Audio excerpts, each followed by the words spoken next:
한국경제TV를 사랑해 주시는 가족 여러분 안녕하십니까? 파워 인터뷰 박정윤입니다. 별력정책, 금융투자소득세 등 뜨거운 화두가 연일 자본시장을 달구고 있습니다. 결국은 국민의 편안한 노후와 행복을 위한 길입니다. 과연 어디로 향하는 길이 올바를지 짚어보겠습니다. 금융투자협회 서유석 회장을 소개합니다.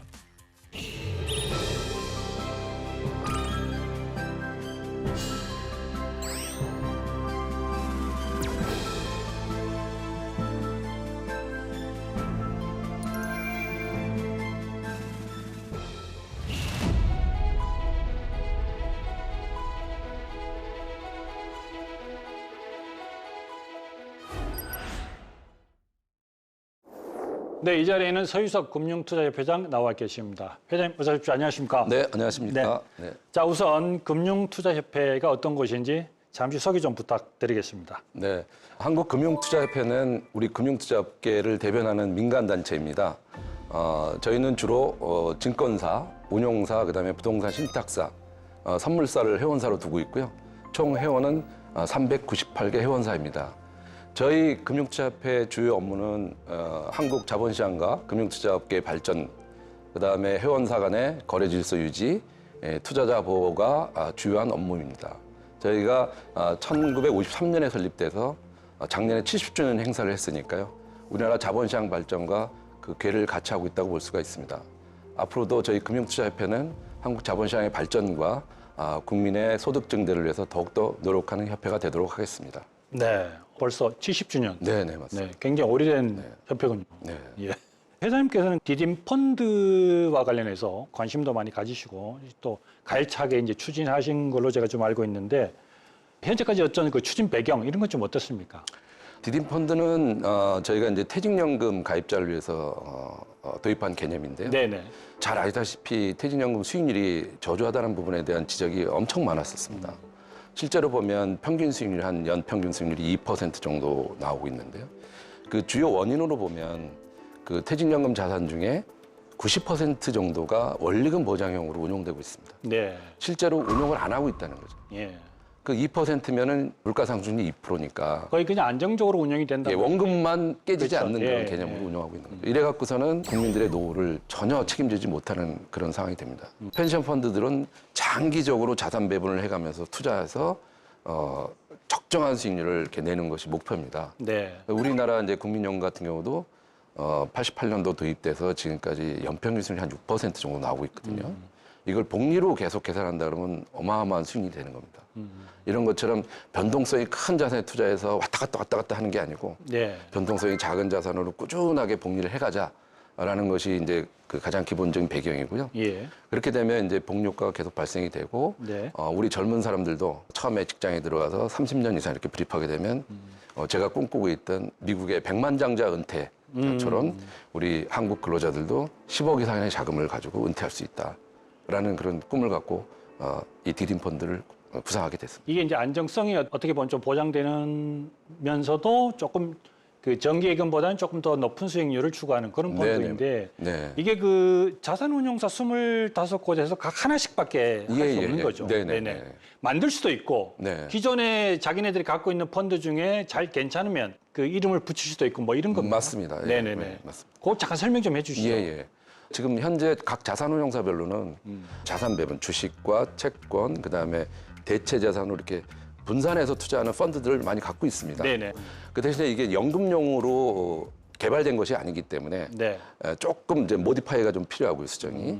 그래서 저희들이 이제 그런 걸 요구했고, 그다음에 그것이 없는 이제 운용사들은 실제로 다시 개발해서 네. 이번에 상품을 출시하게 됐습니다. 그래서 한 회사에서 여러 개 내놓으면 너무 복잡해지기 때문에 네네. 한 회사에서 한 상품만 딱 대표 상품으로 자기네 운용 역량을 집중해서 운용해서 우리 그 퇴직연금 가입자들의 노후 재산을 형성하는데 기여하자라는 네. 그런 취지로 이제 공동으로 개발하게 됐습니다.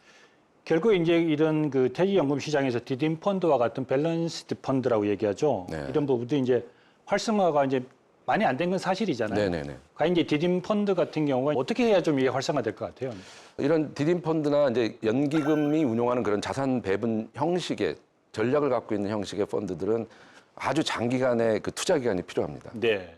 우리가 예를 들어서 뭐 주식형 펀드를 샀다 그러면 어떤 특정 마켓 타이밍에 들어가서 수익을 먹고 빨리 나오고 또 경우에 따라 잘못 들어가면 손실을 보고 이렇게 되지 않습니까? 네. 근데 이거는 그렇게 변동성이 큰 자산 구성이 아니기 때문에 오랜 시간이 걸려서 이 차곡차곡 쌓여가는 겁니다. 네. 은행의 예금의 2%를 가지고 계속 복리를 해봐야 복리 효과가 나타나지는 않습니다. 근데 한 6 내지 8%의 어떤 수익률을 꾸준히 복리해 나가게 되면 나중에 30년에 엄청난 자산이 되는 거죠. 예. 그러니까 이제 이건 짧게 보는 게 아니고 퇴직 이후의 삶을 보면서 네. 좀 들어가야 할 그런 네, 펀드다. 네, 네, 맞습니다. 자, 그다음에 이제 공모펀드 얘기 좀 해볼게요. 네, 네, 공모펀드 활성화를 위해서 이제 상장을 추진한다 이런 얘기 지금 나오고 있는데 네, 네. 어떻게 진행되고 있습니까? 지금 공모펀드 상장 추진은 제가 이제 협회에 오고 나서부터 지금 한 1년 반 정도 계속 이제 저희가 준비해 왔던 거고요. 네. 그 취지는 이렇습니다. 우리 투자자들이 너무 많이 잘 알고 계신 ETF. 예. ETF는 거래소에 상장돼 가지고 자유롭게 거래가 되거든요. 예. 근데 이제 공모펀드는 이제 그 거래소에 상장돼 있는 게 아니기 때문에 그 가입이나 또는 그 다시 돈을 찾는 환매 절차가 굉장히 복잡합니다. 네. 그리고 비용도 많이 들고요. 예. 그러다 보니까 ETF-같이 편안한 상품으로 많이 옮겨갑니다, 지금요. 근데 아시다시피 ETF 시장은 몇몇 선점 회사들의 네. 과점 체제가 형성이 돼 있습니다. 그렇게 하다 보니까 ETF 시장에 진입하지 못한 다른 운용사들의 좋은 상품들이 많은데 이걸 어떻게 우리 국민들한테 알릴까? 그다음에 접근성을 개선할까? 그다음 비용을 적게 들고 투자하게 할 수 있을까?라는 이제 그런 그 배경하에서 그럼 공모펀드도 상장을 해보자. 라는 그런 취지로 추진하게 된 거고요. 실제로 우리나라가 처음은 아닙니다. 미국 같은 경우에는 몇몇 운용사들이 자기네가 갖고 있는 뮤추얼 펀드를 ETF로 전환해서 예. 상장을 시켜서 실제로 운용을 하고 있습니다. 이렇게. 예. 그럼 투자자 입장에서는 굉장히 그 비용도 저렴하고 그다음에 접근성도 편리해지고 이런 장점이 있는 거죠. 공모펀드를 활성화시킨다는 거는 지금 활성화가 잘 안 된다는 얘기잖아요. 맞습니다. 네. 잘 안 된다는 얘기는 거기에 자금을 투자해서 그 펀드 자체가 수익률이 그렇게 기대치보다는 좀 떨어지지 않나. 아, 예. 이런 이제 지적들도 있잖아요. 네네네. 이런 부분에 있어서는 물론 이제 모든 운용사가 운용하는 펀드가 수익률이 다 좋을 수는 없습니다. 네, 네. 당연히. 그렇죠. 뭐 A라는 운용사에서 운용하는 펀드도 뭐 여러 개고요. 그 여러 개 중에 어떤 거는 더 이제 좋은 수익이 나는 거 있고 안 좋은 것도 있고 그거는 뭐 어쩔 수 없고요. 또 그 펀드마다 갖고 있는 그 운용 전략이 있습니다. 네네네. 예를 들어서 이제 주식을 60% 이상 운용해야 된다고 하는 전략을 갖고 있는 펀드는 시장이 나빠져도 60% 이상으로 주식 표중을 줄이면 안 됩니다. 네. 그거는 고객하고 약속을 어긴 거기 때문에 네. 그런 면에서 이제 약간 좀 그 운용에 있어서 탄력성이 좀 떨어지는 부분이 좀 있죠. 그래서 PB라든가 네. 자산 관리를 어드바이저들 이런 사람들이 시장 상황에 따라서 이렇게 펀드를 좀 판매도 해주고 네. 그다음에 새로운 펀드로 갈아타주고 예. 이런 역할들 더 필요한 것이고요. 그다음에 이제 아까 말씀하신 것처럼 모든 펀드가 좋은 수익률은 아니지만 네. 각 운용사별로 대표 펀드들이 있습니다. 네. 이런 펀드들을 이 절차상 복잡한 것 때문에 투자자들이 접근을 못해서 또 한번 창구에 가면 그 가입하려고 하면 한 시간 반에서 2시간 걸리거든요. 그런 시간을 내면서 가입할 수 있는 사람이 많지가 않아진 겁니다. 이제 IT 때문에 비대면이 너무너무 활성화되어 있기 때문에. 그래서 그러면 이런 펀드들을 발굴해서 우리가 ETF처럼 거래소 시장에 상장을 하자. 그러면 그분들이 창구에 안 와도 잘 분산돼 있고 감독원에서 다 허용한 상품이니까 네. 그냥 거래소에서 직접 공모펀드를 사고 팔 수 있다. 이렇게 되는 거죠. 그래서 훨씬 더 접근성을 높일 수 있는 거죠. 늘 들었던 의문이 우리나라 펀드 수가 지금 한 몇백 개 이상 되죠. 몇백 개가 아니라 뭐 수만 개라고 보셔야죠. 그러면 이게 저는 좀 이렇게 너무 많은 게 아닌가 네네. 이런 생각도 좀 했거든요. 네네네. 금융 선진국이라고 얘기하는 뭐 어떤 유럽이나 미국에 비해서 우리나라의 어떤 펀드 수가 그렇게 적정하다고 보시는 겁니까? 좀 아니면 많은 편입니다. 네, 많은 편인데 제가 이제 이 말씀을 드린 이유는 우리가 이제 펀드에 가입하는 가장 큰 목적은 사실 뭐 돈을 벌기 위해서 네. 가는 건데 이게 다 이제 수익률이 좋은 건 아니잖아요. 맞습니다. 예. 근데 그걸 어떤 특정 개인이 그거를 이제 잘 고를 수 있는 뭐 그 능력이 있거나 뭐 그 해안이 있거나 이렇지는 않잖아요. 네네. 그러니까 안 좋은 펀드는 빨리빨리 좀 없애고 네네. 잘 되는 펀드로 위주로 가면 좀 더 좋지 않겠냐 그런데 네네. 펀드가 많다는 거는 어떤 특정 시류라든가 네. 테마라든가 이런 거에 쫓아가는 펀드들이 많이 생긴다는 거거든요. 네. 근데 시류나 테마는 시간이 지나면 또 사그라들고 또 다른 테마가 나오고 이렇게 되지 않습니까? 그런 것도 중요하지만 그 운용사별로 보면 대표 펀드들이 있어요. 플래그십 펀드라고 할 수 있는 대표 예. 펀드들이 있습니다. 그런 펀드들은 장기간 좋은 수익률을 갖고 있기 때문에 그런 데다 좀 투자하시면 좋겠다는 생각이 들고요. 그다음에 아까 디딤 펀드도 운용사별로 하나만 하자는 것도 네. 바로 말씀하신 그런 이유 때문에. 자, ETF가 인기를 끈다는 거는 개인이 그만큼 공부를 해서 자기가 직접 운용을 하는 거잖아요. 네네네. 그러니까 어떻게 보면 이 공모펀드에 갈 수 있는, 그러니까 난 못 맡기겠다. 내가 직접 하겠다. 그래서 뭐 인기가 좀 있었던 부분도 전 좀 있었던 것 같아요. 예, 맞습니다. 그러면 공모펀드를 상장했을 때와 지금 ETF를 개인이 운영했을 때와의 큰 어떤 차별점. 차이점은 예. 이렇게 보시면 됩니다. 아까 ETF 같은 경우는 그 지수를 이제 추종하는 것이고요. 네. 그래서 예를 들어서 이제 2차 전지주가 있더라도 그 안에 보면 뭐 10개 종목 이상이 있거든요. 네. 어떤 2차 전지 종목은 무슨 아주 특별한 계약을 해가지고 엄청난 이제 수익을 받을 수 있는 그런 계약을 체결한 회사도 있고 그렇죠. 그게 없는 회사들도 있습니다. 예. 근데 그런 패시브 ETF 같은 경우는 종목별로 투자 한도를 탁탁탁 정해놓고 시작하는 거거든요. 그렇기 때문에 만약 ETF에 대한 수요가 높아지면 그런 펀더멘탈의 변화가 없는 그런 회사 주식도 같이 사야 되는 겁니다. 아, 네, 네. 예. 네. 그래서 오버밸류가 될 수가 있는 거죠. 근데 그 공모펀드는 펀드 매니저가 판단해서 예. 이거는 좋은 뉴스가 있는 그다음에 수익을 앞으로 엄청나게 낼 수 있는 가능성이 있는 계약을 체결했어요. 그러면 그 회사 종목을 더 많이 편입할 수 있고 그렇지 않아서는 안 할 수도 있고 또 버릴 수도 있고 이런 게 완전히 다릅니다. 맞습니다. 하여튼 뭐 공모펀드 상장이 이제 법적으로도 이제 뭐 조치가 됐기 때문에 네. 예, 가능한 걸로 지금 나와 있습니다. ISA 개인종합자산관리계좌와 관련해서 최근에 이제 중개형 ISA가 성장세가 굉장히 두드러집니다. 네네. 그 특별한 이유가 있나요? 우리 ISA는 종류가 이제 처음에 나올 때부터 해서 뭐 신탁형 1위명 네. 뭐 이렇게 두 개 나왔다가 나중에 이제 투자 중개형이라는 게 새로 나왔죠. 네네. 그래서 투자 중개형은 이제 주식이나 펀드 같은 이런 금융상품을 마음대로 투자할 수 있는 그런 그 비클이고요. 네. 그다음에 또 하나는 뭐냐면 고객이 직접 투자할 수 있다는 겁니다. 예. 신탁형이라는 건 맡겨야 되는 거고 네. 1위명도 맡겨야 되는 건데 직접 할 수 있기 때문에 아까 말씀하신 것처럼 요새 이제 투자자들은 직접 하는 걸 너무 좋아하지 않습니까? 네. 그러니까 이제 투자 중개형 ISA가 폭발적인 인기를 얻고 고객 수는 한 80% 이상이 이 중개형 IS로 하고 있습니다. 그래서 ISA는 앞으로 우리 국민의 재산 형성하는 아주 중요한 그 저축상으로 활용이 될 것 같습니다. 근데 이게 이제 ISA가 이제 뭐 비과세라든지 이런 걸 많이 해주니까 오히려 국내에 좀 투자하는 것보다 미국 증시로 좀 많이 간다. 네네. 뭐 이런 얘기도 좀 있어요. 예. 예, 이런 거에 대해서는 어떻게 그거는 뭐 IS에서뿐만이 아니고 예. IS 바깥에 있는 자금도 사실 뭐 잘 아시다시피 요새 MZ 세대들은 뭐 네. 국장 미장 이렇게 불려가지고 네, 네, 네. 미장으로 간다고 그러지 않습니까? 그런 부분이 있는데 예. 저는 이제 우리나라 국내 주식 시장이 이제 혼자 독립돼 있는 고립돼 네. 있는 그런 시장이 아니고 글로벌리 열려 있는 시장이기 때문에 저희의 체력을 강화시키는 것이 훨씬 더 중요하다고 생각합니다. 기업의 체력도 강화시키고 제도도 좋게 만들고 해서 해외에 투자되어 있는 자금들이 국내로 역류해서 들어올 수 있도록 만드는 거.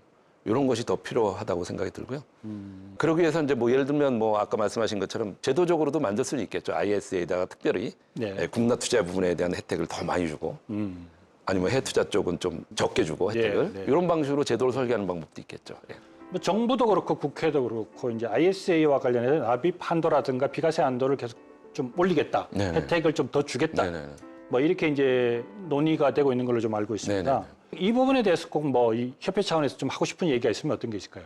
지난번 이제 그 세제 개편안 발표할 때 정부에서 네. 우리나라 국내 ISA 제도를 좀 개편안을 발표했습니다. 그래서 현재는 1년에 2천만 원씩 해서 5년간 1억이 이제 불입이 가능하도록 돼 있는 건데 네네. 이걸 4천만 원으로 해서 2억까지 불입이 될 수 있도록 해줬고요. 그다음에 비과세 공제 한도를 200만 원에서 500만 원으로 네. 해주는.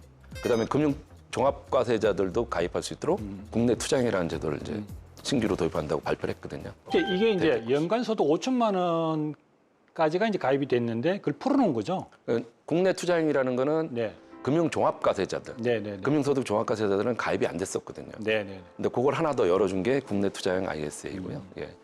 저는 좀 더 ISA가 우리 국민 재산 형성의 기본 통장으로, 기본 저축산으로 활용이 되려면 네. 조금 더 과감하게 세제 혜택이 좀 필요하다. 그런 말씀을 꼭 드리고 싶고요. 또 하나는 이게 18세 이상만 가입이 가능하거든요. 예.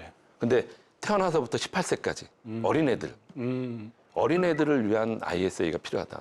아. 라는 겁니다. 그래서 그 친구들은 소득 능력이 없으니까 당연히 부모나 조부모들이 대신 해줘야 되겠죠. 18세까지. 네네네.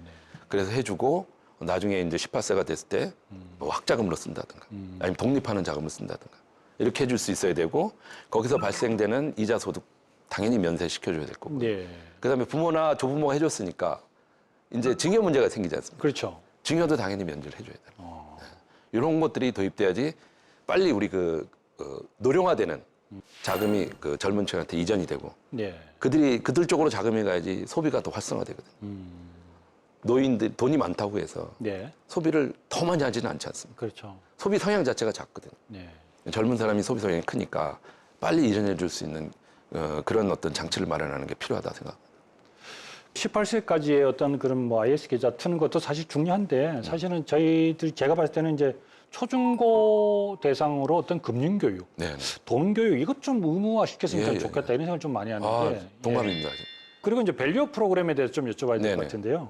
올 초부터 이제 계속 이런 얘기들이 많이 나왔어요. 네네. 어떻게 좀 평가하십니까? 정말 중요한 아젠다가 올해 초에 발표됐고요. 우리 자본시장 업계는 저 포함해서 정말 그 쌍수를 들고 환영하는 그런 정책입니다. 네. 2월 달에 이제 그 정부에서 기업 밸류 프로젝트를 발표하고 네. 저희 협회 측에서는 그걸 좀 더 확대해서 자본시장 밸류업이라는 그런 개념으로 TF도 이제 결성해서 추진하고 있습니다. 이제 시작된 지 얼마 안 됐는데 경우에 따라서는 조금 이제 너무 좀 약하다 또는 강제적인 조치가 없다 뭐 이런 얘기 포함해가지고 좀 뭐 여러 비판도 있습니다. 있는데 일본 같은 경우는 아베 총리 들어서부터 시작해서 한 10년 이상을 이 일을 해온 거거든요. 네. 그래서 우리는 시작한 지 얼마 안 되기 때문에 예. 조금 더 시간을 갖고 기다려봐야 되고 지금 정부에서는 계속 1차, 2차 후속적으로 대책을 내놓고 있기 때문에 예. 이런 것들이 실현이 되려면 또 법제화 되려면 좀 시간이 필요합니다. 그래서 지금 단계에서 실패다, 성공이다 이런 얘기는 절대 할 필요가 없는 거고요. 이 방향성을 갖고 꾸준한 열정을 가지고 하게 되면 앞으로 뭐 3년, 5년이면 정말 달라진 자본시장 모습을 볼 수 있을 거라고 생각합니다. 기업 가치 제고는 사실은 꼭 필요한 맞습니다. 네. 거고 또 뭐 주주들한테나 기업들한테나 네. 또는 이제 해외에서 바라보는 시각 네. 차원에서도 반드시 필요한 거라고 저도 네. 보고 있어요. 근데 자본시장 밸류업 이건 어떤 의미입니까? 자본시장 밸류업은 이제 기업 밸류업이라는 의미도 당연히 포함하고 있고요. 예. 그다음에 여러 가지 세제, 기업 가버넌스 이런 걸 전체적으로 좀 포함해서 우리나라 시장 전체가 정말 선진화돼야 되겠다. 글로벌 기준 스탠다드에 맞는 그런 자본시장이 돼야 되겠다는 그런 취지입니다. 그래서 단순하게 기업만 초점 맞추는 것이 아니고 네, 네, 네. 뭐 세제, 정책 뭐 이런 것까지 다 포함해서 저희들이 정부 당국이라든가 국회 가서 설명도 드리고 이렇게 하고 밸류의 있습니다. 어떤 밸류업의 나무만 보지 말고 전체적인 숲을 봐서 맞습니다. 금융시장 전체를 좀 봐달라. 네, 그걸 넘어서 자본시장으로 봐달라. 예, 자본시장을 넘어서 예. 그 혜택이 예. 모든 국민한테 그대로 돌아가는 자본시장이 밸류업 되게 되면 그 혜택을 국민연금이 보게 되고요. 네. 그다음에 각종 펀드에서 보게 되고 각종 연금 공제에서 보게 됩니다. 그러면 그 수혜가 우리 국민들한테 다 내려가는 겁니다. 국민연금 고갈 시기도 늦출 수 있고 수익률을 올려주면. 알겠습니다. 금융투자소득세 이거 좀 얘기하겠습니다. 유예냐 시행이냐 이런 부분이 있는데 이제 많은 분들은 좀 유예가 되면 좋겠다 이런 의견을 좀 내놓고 있지 않습니까? 물론 저는 정답은 없다고 봐요. 하지만 많은 사람들이 원하면 그게 또 정답이 아닌가라는 생각도 드는데 만약 이게 이제 유예가 된다면 시장은 좀 어떨 것 같습니까? 시장은 좀 아무래도 불확실성에서 벗어나기 때문에 좀 더 안정이 될 거라고 보고 있고요. 네. 그동안 이제 저희 증권사나 또는 뭐 은행에서 준비했던 여러 가지 이제 시스템 개발도 이제 추가적으로 비용이 안 들기 때문에 예. 훨씬 더 이제 좀 편안해지는 그런 국면이 있는 거죠. 네. 뭐 1,400만 개인 투자자들도 편하게 우리 주식시장에 투자할 수 있는 그런 환경이 된다고 볼 수가 있을 것 같습니다. 금융투자소득세 때문에 몇 년간 그 많은 썬코스트도 발생이 되고 네. 그 다음에 혼란도 많이 초래하고 또 시장에도 불확실성을 계속 던져주고 있기 때문에 제일 선결돼야 될 것은 빨리 결정하는 것이다라는 겁니다. 그래서 다행히 좀 속도가 붙어서 빨리 결정이 되지 않을까 생각이 들고요. 결정이 되면 저희들은 그거에 맞춰서 자본시장이 차질이 없도록 이렇게 준비해 나가도록 하겠습니다. 금융투자소득세 시행이 유예가 안 되고 바로 시행이 된다라고 결론이 나면 이거 어떻게 될 것 같습니까? 예, 그러면 여러 가지 좀 문제가 좀 있습니다. 예, 대표적인 것이 뭐냐면 금융투자 소득세를 증권사에서 판매사에서 원천 징수하는 문제는 이거는 반드시 해결해야 된다. 이미 종합소득 신고도 자진 신고를 하고 있고 예. 해외 주식 양도차익 신고도 다 자진 신고를 하고 있는데 그렇죠. 이거를 원천 징수하게 하는 거는 의미가 없다. 그 증권사나 은행의 부담을 어마어마하게 줘주는 거고 하기 때문에 그걸 자진 신고로 바꿔달라는 얘기를 했고요. 그 부분에 대해서는 상당히 다 공감하고 있습니다. 예. 또 하나는 뭐냐면 이제 펀드에서 주식형 펀드 분배금이 나옵니다. 그 한번 이제 운용하게 되면 수익금이 발생되고 예. 수익금을 분배를 하게 될 때 지금은 이제 원천별로 이자 배당은 15.4% 원천 징수를 하고 그 금액이 2천만 원 이상 초과되면 종합과세에 들어가는 거고 그다음에 그 소득 중에서 주식 양도 차익 이건 현재는 이제 비과세거든요. 근데 지금 금투소득세는 어떻게 되어 있냐면 그 비과세 되고 있는 그 양도 차익도 이자 배당 소득 합쳐가지고 15.4%를 과세하고 예. 소득이 많아지면 종합과세를 하게 돼 있어요. 그러면 주식형 펀드에 투자했던 고객들이 세금을 안 내다가 예. 49.5%까지 세금을 낼 수 있는 상황이 발생되는 거죠. 그렇죠. 이거는 엄청난 차별이 되기 때문에 네. 이거는 반드시 고쳐야 된다라는 얘기를 저희가 계속 건의라고 말씀드리고 있고요. 이런 것들이 반드시 해결돼야 됩니다. 이 질문을 조금 해봐야 될 것 같은데요. 이제 사실은 이제 미국이나 유럽 등에 보면 이제 비트코인이나 이더리움에 대해서 현물 ETF를 승인을 했단 말이에요. 네네. 아직 우리나라는 좀 지지분이네요. 네네네. 근데 이게 이제 언젠가는 해야 되지 않겠냐라는 생각도 네. 해보는데 네네. 협회 입장은 어떤 것 같습니까? 말씀하신 것처럼 뭐 언젠간 해야 됩니다. 되도록 빠른 시간 내에 네. 해야 된다고 생각하는데 이제 우리는 아마 자본시장법에 저희 증권사가 취급하는 상품으로 정의가 안 돼 있다 보니까 그런 부분에 있어서 좀 명쾌하지가 않은 부분이 있습니다. 네. 그래서 자본시장법을 개정하든지 또는 유권 해석을 통해서 가상자산을 기초로 한 상품을 우리 국내사들도 출시할 수 있게 되고 거래가 될 수 있도록 해야 된다고 생각이 들고요. 네. 또 하나는 가상자산 관련해서는 저희가 이제 비트코인이나 이더리움도 중요하지만 사실은 이제 토큰 증권이라고. 네네. 그래서 이제 우리가 보통 알고 있는 미술품을 조각 투자해서 산다. 건물을 조각 투자해서 산다라는 그런 개념의 토큰 증권이 많이 알려져 있는데 블록체인 기술을 기반으로 하는 아주 새로운 혁신적인 기술입니다. 네. 그런 시장이 빨리 열려야 된다고 생각하고 있습니다. 이 질문을 좀 드려봐야 될 것 같은데 그 증권사 부동산 PF 대출 네. 그 연체율이 좀 높다라는 지적이 좀 있거든요. 네네. 어떻게 좀 준비 뭐 연체율이 좀 이제 높아졌었죠. 예. 그러다가 이제 당국에서 6월 말 기준으로 이제 PF 사업장 평가를 좀 강화하는 그런 조치가 예. 또 내려왔습니다. 그래서 저희들도 각 회사별로 사업장 평가를 새로 했고요. 네. 그거에 따른 이제 대손 충당금도 추가로 적립하고 또 재무제표에도 반영하고 네. 또 실제로 이제 발생될지 모르는 우발 채무 때문에 자금 조달도 꾸준히 해놓은 상태이기 때문에 네. 지금은 뭐 그 부동산 PF에 관련돼서 리스크가 발생될 수 있다라고는 저는 생각하지 않고 있습니다. 네. 이 또 업계에 오래 계셨으니까 이 투자자들한테 야, 나 꼭 이거는 꼭 조언해주고 싶다. 이 얘기가 있으면 좀 해주십시오. 제가 이 금융투자 업계에 몸담은 지가 36년 정도 됐습니다. 저도 주식 투자도 해보고 펀드 투자도 해보고 예금도 해보고 다양한 금융상품을 겪어봤는데요. 길게 놓고 보니까 정말 중요한 거는 오랫동안 변동성이 작은 자산을 꾸준하게 운용하는 것이 정말 중요하다는 걸 배웠습니다. 주식과 채권, 대체 자산이 골고루 분산되어 있는 이런 그 안정적인 자산의 기본적인 자산을 좀 깔고 운용했으면 좋겠다는 말씀을 드리고 싶고요. 그다음에 시장이라는 건 언제든 또 기회가 오기 때문에 그런 기회가 왔을 때 쓸 수 있는 자금도 별도로 좀 준비하시고 이렇게 운용하는 게 좋지 않을까라는 생각이 듭니다. 언제든지 시장은 바뀔 수 있고 또 폭락이 올 수 있기 때문에 폭락이 왔을 때 또 시장이 전면적으로 좋은 투자 기회가 왔을 때 쓸 수 있는 자금 한 30%는 항상 여유로 갖고 투자하셨으면 좋겠다는 생각을 하고 있습니다. 우리 한국경제TV 시청자 여러분들의 성공적인 투자를 기원하겠습니다.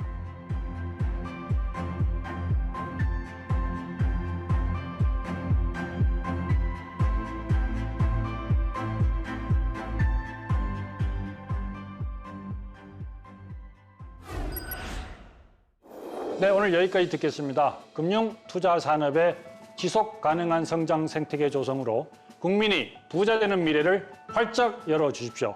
금융투자협회의 활약을 저희 제작진 일동 응원하겠습니다. 오늘 서유석 금융투자협회장과 함께했습니다. 저는 다음 이 시간에 다시 찾아뵙겠습니다. 행복한 저녁 되십시오. 고맙습니다.